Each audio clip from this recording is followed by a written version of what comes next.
Episode की starting में हमें स्क्वाला का डेथ बॉडी दिखाया जाता है और उसके बाद हम पाको नोडो, नोबुनागा और कोटोपे को देखते हैं। और जो पाको होती है वो फोन पे बात करके बताती है कि हमें उवो के बारे में कुछ नहीं पता चला, लेकिन हमें अभी पता है कि चेन यूजर कौन है, उसका नाम क्या है, वो कैसा दिखता है, लेकिन उसकी एबिलिटी के बारे में हमें कुछ भी नहीं पता। और यहाँ पे क्लोरो होता है जो बोलता है कि ठीक है कोई बात नहीं, तुम बेचिकल जो लॉबी है वहां पे आ जाना, जो होटल है उसकी लॉबी के पास आ जाना। उसके बाद क्लोरो बोलता है कि चेन यूजर मुझे मिल गया है और साथ में उसके 3 दोस्त हैं, उसके बारे में हमें पता चला है। और तब हम देखते हैं मेलोडी को जो इन सब की बातें सुन रही होती क्योंकि इसके कान बहुत ज्यादा तेज होते हैं। उसके बाद किलो अपने दिमाग के अंदर सोचते हैं कि अब हमें क्या करना चाहिए। अगर मैं कुरापिका की जगह होता तो मैं टारगेट को चेंज करता, मैं पाकुनाडो को पकड़ने में अभी कोई फायदा है नहीं, इसलिए मैं उसके बॉस को पकड़ता और उसी को खत्म कर देता। उसके बाद वो आगे सोचने लगता है कि मेलोडी जरूर हमारी बातें सुन रही होगी, तो उसको पता होगा कि हम कहाँ पे जा रहे हैं। अब मुझे इंतजार करना है कि कब वो अटैक करेगा, यानी कि जब कुरापिका अटैक करेगा तब इनको डाइवर्जन क्रिएट करना है, लेकिन इसको एग्जैक्टली नहीं पता होता कि कब जाके वो अटैक करेगा और थोड़ी सी भी अगर देरी हुई तो इन सब की जान जा सकती है। उसके बाद ट्रूप के सारे मेंबर्स पहुंचते हैं बेचिकल होटल पे और वहां पे गोहन और किलुआ भी होते हैं क्योंकि उनको बंदे बना के रखा गया था। और वो सीधा देख रहे होते हैं जो एंट्रेंस होता है ना, जहां से बंदे आ रहे होते हैं वहां पे देख रहे होते हैं, इसलिए कुरापिका को आने में बहुत ज्यादा मुश्किल होगी क्योंकि ये उन्हें देख सकते हैं। उसके बाद हम लियोरियो को देखते हैं जो फोन पे बड़ी तेजी से बातें कर रहा था और जब गोहन और किलुआ इसको देखने लगते हैं तब ये बोलता है, दादागिरी दिखाते हैं एकदम, क्या देख रहा है भाई, ऐसा बोलता है। और तब जो ट्रूप के मेंबर्स होते हैं वो बोलते हैं क्या इसको मार दें, लेकिन इनका बॉस बोलता है कि नहीं, उसे बस इग्नोर करो। और तब हम देखते हैं कि लियोरियो बड़े ही चालाकी से इनको मतलब कुछ कोड वर्ड के जरिए, मतलब ऐसे ही फोन पे बातें करने के जरिए इनको बता रहा होता है कि 7 बजे करंट जाएगी और तब तुम्हारे पास मौका है, तुम इनके ऊपर अटैक कर देना। और जिसको थोड़ी देर के बाद अपने गोन और किलुआ दोनों समझ जाते हैं। इसके बाद किलुआ अपने दिमाग के अंदर प्लान बनाता है कि अगर मैं अपनी उंगलियों को डिसलोकेट कर पाऊं तो मैं आसानी से लेंथ के थ्रेड को निकल सकता हूं और उसके बाद मुझे सिर्फ 0.5 सेकंड की जरूरत होगी अटैक करने के लिए। और तब करंट भी जा चुकी होगी तो अंधेरा होगा और इनकी आंखों को सेटल होने के लिए थोड़ा सा टाइम लगेगा और उस बीच मैं हमला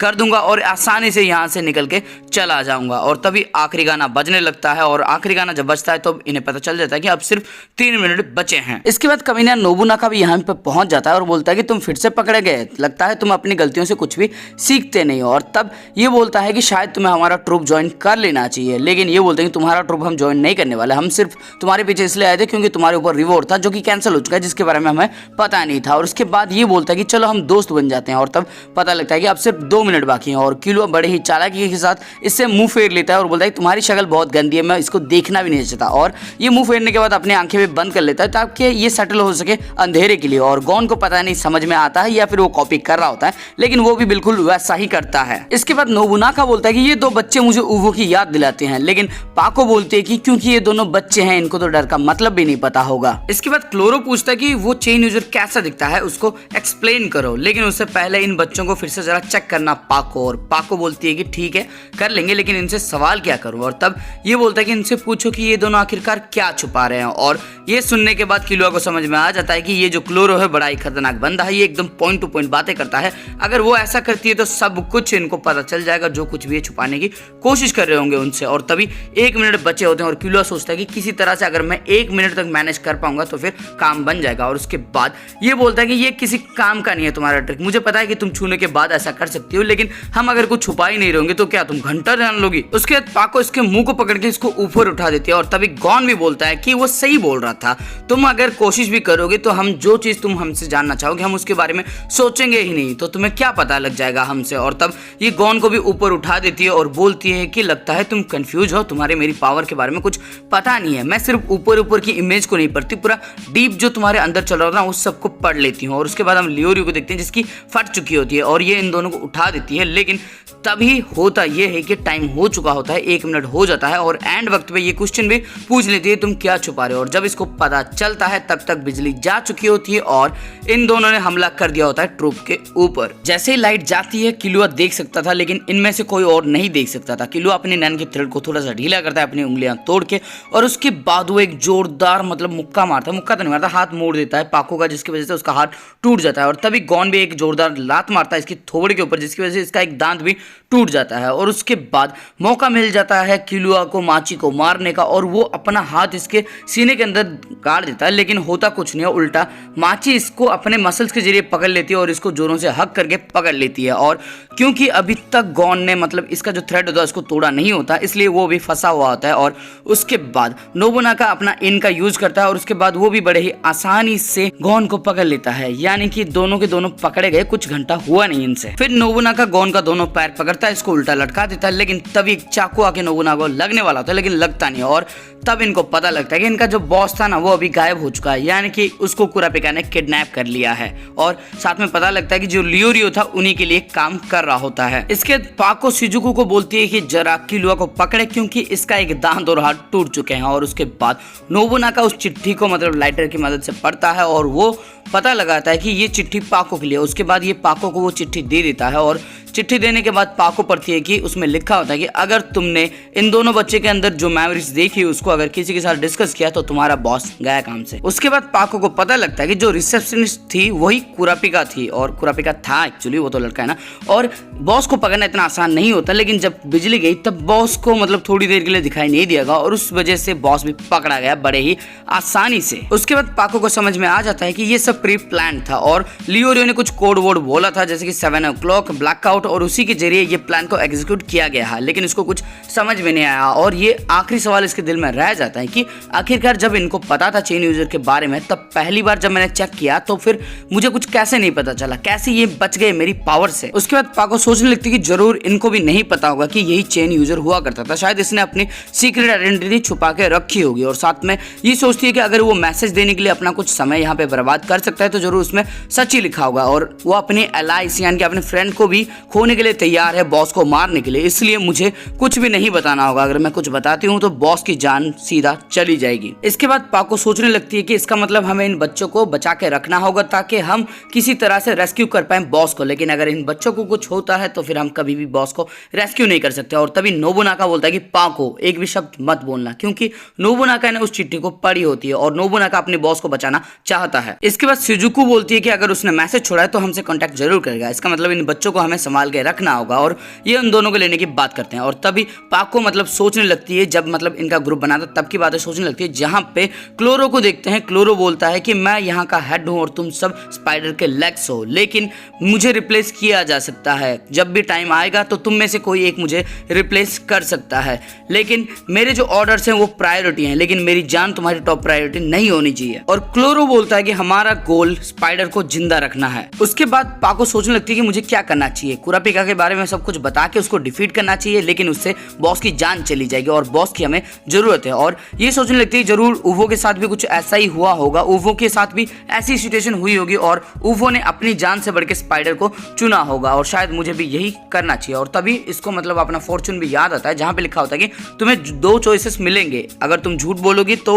उसको बिट्रेयल की तरह कंसिडर किया जाएगा, लेकिन उसके बावजूद ये आखिरी में कंक्लूजन पे आती है और बोलती है कि कुछ भी हो जाए हमें बॉस को अभी जरूरत है और मैं अपना मुंह बंद रखूंगा बॉस को बचाने तक। उसके बाद नोबुनागा फिंक्स को फोन करके यहीं पे बुलाता है। उसके बाद हम क्लोरो और कुरापिका को देखते हैं, जहां पे कुरापिका पूरा लड़की लग रहा होता। अगर ये मेरे को प्रपोज मारता तो मैं हाँ बोल देता, और यही बात करता है क्लोरो की मैंने सोचा नहीं था कि कभी एक लड़की चेन यूजर होगी। तब ये बताता है कि मैं कोई लड़की नहीं हूँ और तुम्हें ऐसे जज नहीं करना चाहिए। इसके बाद ये बाल फाल निकाल के दिखाता है कि ये एक लड़का है। उसके बाद कुरापिका बोलता है तुम्हें अपनी जवान संभाल के बात करना चाहिए, तुम मेरे कब्जे में हो, मैं तुम्हें कभी भी मार सकता हूँ।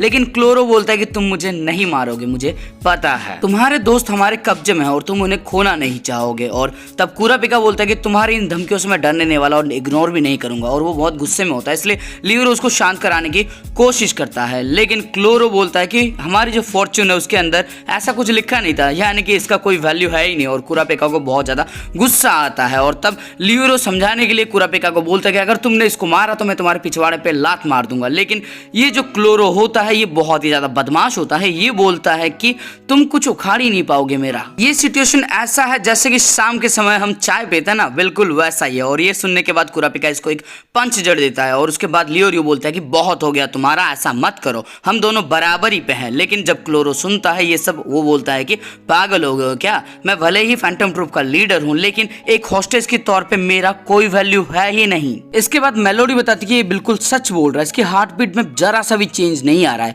इसकी हार्ट बीट से ऐसा लगता है कि ये हमेशा मरने के लिए तैयार है, ये तो हर रोज मरने के लिए तैयार है। उसके बाद मेलोडी को कुछ होता है इसकी हार्ट बीट सुनने से और वो इसकी हार्ट बीट को बिल्कुल भी नहीं सुनना चाहती और आखिरी में कुरापिका पूछता है कि आखिरकार तुम क्या हो और ये बताता है कि स्पाइडर। उसके बाद फिंक्स यहाँ पे आ जाता है और पूछता है कि क्या हुआ यहाँ पे और ये उसको सब कुछ बताते हैं, लेकिन आखिर में फैतान पूछता है कि तुमने उसके पीछे क्यों नहीं किया, तुमने उसको चेंज क्यों नहीं किया। तब नोबुनागा बताता है कि हमारे पास 2 हॉस्टेजेस है, माची और पाकोनाडो, दोनों को चोट लगी थी इसलिए हम पीछे नहीं जा पाए। तब ये बोलता है कि तो क्या हुआ, तुम्हें उसके बावजूद जाना चाहिए था। तब ये बोलता है कि पाको इंजर्ड है, हम जाएंगे कैसे, 2 प्रो हंटर्स हैं ये, इनको अगर छोड़ के जाएंगे ये भाग जाएंगे और ये अगर भाग जाएंगे तो बॉस मारा जाएगा बेवकूफ। इसके बाद नोबुनागा बोलता है कि क्योंकि उवो उस चेन को नहीं तोड़ पाया था तो प्रोबेबली बॉस भी नहीं तोड़ पाएंगे, हमें बॉस की मदद करनी होगी। और उसके बाद ये सब फिर से तू मैं करने लगते हैं और शलनार्क बोलता है कि जरा चुप रहो, लड़ने से कोई फायदा है नहीं, मुझे एक अच्छा सा प्लान बनाने दो। उसके बाद हम कुरापिका को देखते हैं जो सवाल करता है क्लोरो से और बोलता है कि क्या तुम 5 साल पहले बॉस थे जब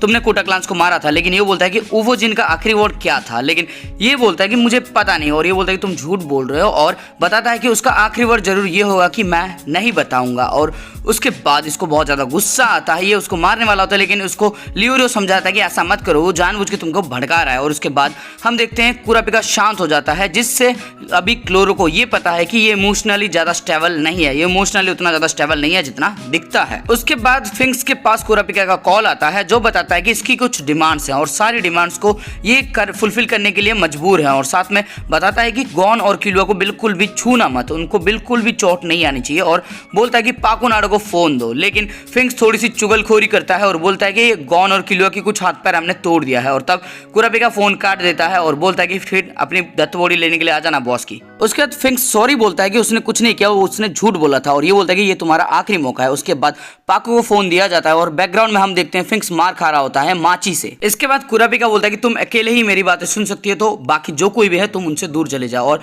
वहां पे फैतान होता है, ये फैतान से दूर आती है और वहां पे ये उसको बोलता है कि तुम मेलोडी को जानती हो क्या, और ये बोलती है हाँ मैं जानती हूँ। फिर तो तुम्हारा काम आसान हो गया, ऐसा कुरापिका बताता है। इसके बाद कुरापिका बताती है कि तुम्हारा कोई भी कम्युनिकेशन नहीं होगा अपने ट्रूप के साथ किसी भी तरह का, मतलब तुम ना आंखों से बता सकते हो ना लिख के बता सकते हो, अगर किसी भी तरह की चालाकी करोगे तो तुम्हारा बॉस मारा जाएगा। उसके बाद ये बताता है कि इसको एक मतलब जगह का नाम बताएगा और उसको अकेले आना है उस जगह पे, अगर किसी को लेके आएगी या फिर उसके हार्ट बीट में थोड़ा सा भी चेंज होगा तो इसका बॉस मारा जाएगा। उसके बाद कुरापिका बोलता है कि फिंक्स को छोड़ के किसी और को कॉल दो और हम देखते हैं नोबुनागा कॉल में आता है और ये नोबुनागा से बोलता है कि मैं पाको से अकेला मिलना चाहता हूं तो कोई भी उसका पीछा नहीं करेगा और साथ में तुम सबको अपने हाइडआउट के अंदर जाना होगा, अगर हाइडआउट में एक भी बंदा कम होगा तो तुम्हारा बॉस यहाँ पे मर जाएगा। उसके बाद कुरापिका पाको को अपनी लोकेशन बताता है जो होता है लिनगॉन एयरपोर्ट और बताता है कि यहाँ पे इसको अकेले आना है। उसके बाद क्लोरो सोचता है अपने मन के अंदर पाकोनोडो बिल्कुल भी हेजिटेट मत करना, सबको ले आना और उसको खत्म कर देना। लेकिन हम देखते हैं पाको अकेले ही निकल जाती है, उसको रोकने की कोशिश करते हैं लेकिन वो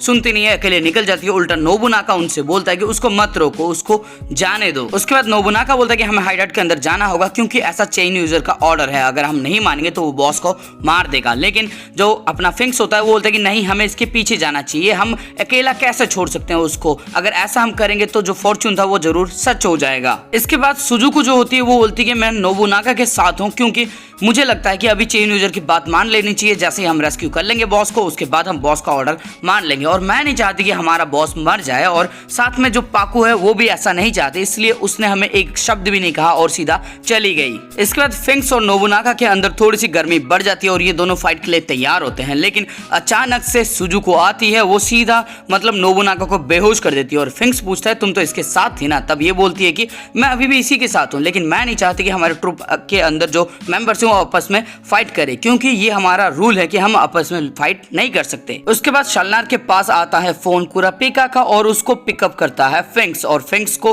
बोला जाता है कि सीधा हॉस्टेजेस को दो और वो किलुआ को फोन देता है जो उसकी बड़ी गलती होती है और किलुआ से पूछता है कुरापिका कि सबके सब वहां पे है ना, तब किलुआ बताता है कि सब यहाँ पे है लेकिन ये बातचीत कर रहे हैं कि फॉलो करने का पाकुनोडो को। उसके बाद फिंक्स बोलता है कि अपनी जबान संभाल के बात कर बच्चे, लेकिन कुरापिका इसको बोलता है कि तुम्हारे पास 30 मिनट है, अगर 30 मिनट के अंदर तुम हाइडआउट के अंदर नहीं गए तो तुम्हारा बॉस मारा जाएगा, तुम मेरे पीछे आ सकते हो लेकिन तुम्हें अपनी बॉस की डेथ बॉडी ही मिलेगी। उसके बाद ट्रूप के मेंबर्स मजबूर होते हैं हाइडआउट के अंदर जाने के लिए और हम देखते हैं कि सबके सब अभी हाइडआउट पे पहुंच चुके हैं, लेकिन हिसोका को हम देखते हैं जो बोलता है कि यही तो सबसे बढ़िया मौका है बॉस से फाइट लेने का, लेकिन लेकिन अगर मैं यहाँ से जाऊंगा तो बॉस मारा जाएगा। और उसके बाद वो फोन करता है किसी को, और ये कोई और नहीं इल्यूमी होता है। ये इल्यूमी से मदद मांगता है, तो शायद इल्यूमी अभी कुछ करने वाला है। और आखिरी में हम देखते हैं पाकुनाडो को, जो उस एयरपोर्ट के पास पहुंच चुके थे। वो एकदम अकेली होती है और इसी के साथ ये वाला एपिसोड हो जाता है खत्म। और दोस्तों अभी भी यार मैं कुछ ज्यादा नहीं बोलूंगा, क्योंकि तुम सब समझदार हो यार, तुम सब कर दोगे मुझे पता है, इसलिए मैं कुछ नहीं बोल रहा, सब कुछ तुम खुद कर लेना।